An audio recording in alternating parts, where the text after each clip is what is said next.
We are going to do a painting chore today, or over the course of a couple days. My palette has become kind of empty. Some of you wouldn't consider this empty. I do.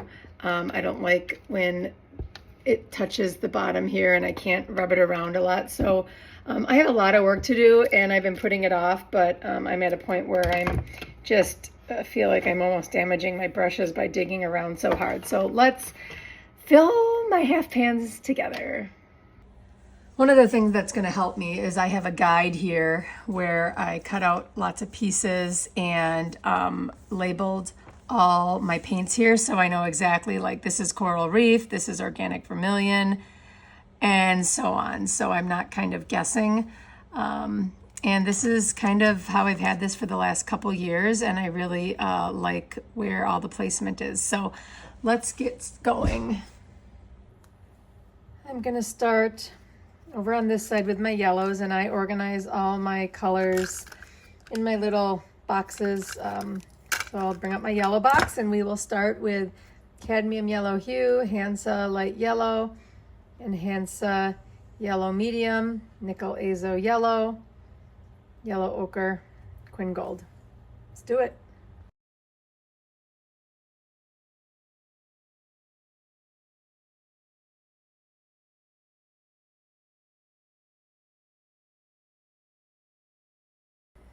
So now that we got all the yellows in, I brought my little orange and tin out and wanted to explain some of the things I was doing.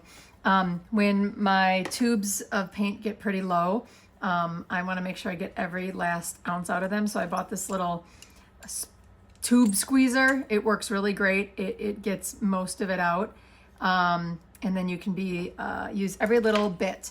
I also have toothpicks.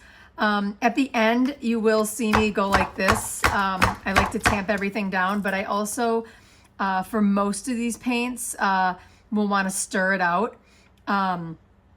Stirring helps get all the air bubbles out, and while it's not perfect, it just helps have everything settle so you don't have air pockets in there.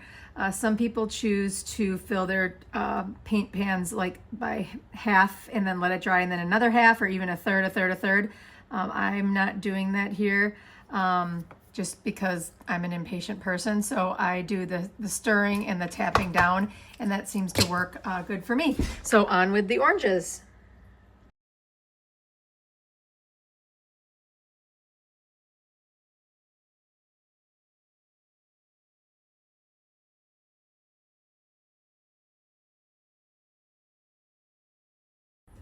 Okay, so I got everything filled that I needed filled. Some of the ones that aren't filled up are because I don't have any more.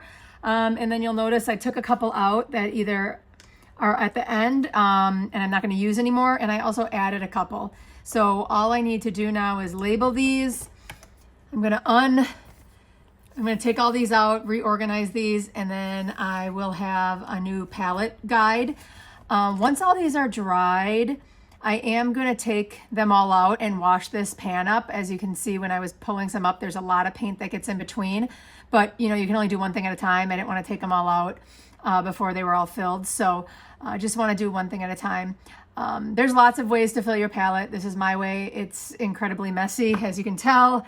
I use a lot of paper towels, a lot of implements, but it's the way that I've chosen to do it, and it works for me. So hopefully you enjoyed watching me do this very tedious but also satisfying task.